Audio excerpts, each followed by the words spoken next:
چی گپ شده بود اینجا آقای اینجا زرد داده بودن ما در بندی خانه زرد داده بودن ما. خب وقتی بندیم کردن در حکومت جمهوریت باز ما فشارم صفر شد.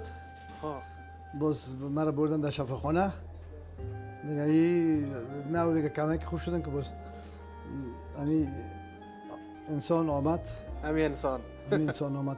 این همسنفی ما است. اومد خانه شاباد همسنفی به جای کرد. ما دوستش دارم. خب دوستش دارم. ما دوستش دارم. خیلی خوب ممنون شما. به خاطر دوستش دارم که من وقتی مقام اول میشم در جهان ستاره افغان هم میپذیره. رئیس جمهور آمده کرزی مرا یک تبریکی هم نمیتن. اشرف غنی خوب رفیق ما بود. دفتر ما میخواست بگیره. امیر که بیچاره سالا در تلویزیون انتقاد کردیم خانه شانواد که مرا بازم آمد عیادت ما. خبرشو ندارین کجا هستن؟ تماس دارین نگان؟ یک روز جالب است.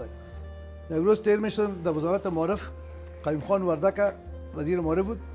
تیر شدم سلام نهادم. ملکیار صاحب رئیس تدریسات بود. یک دفعه که تو کرد گفت وزیر صاحب معارف است سلام نهادیش. گفتم خیر ببینید که نام ما چرت میزنم نام ما چیست؟ تو خانه تو صدیق جان گفت صاحب که وزیر صاحب معارف است.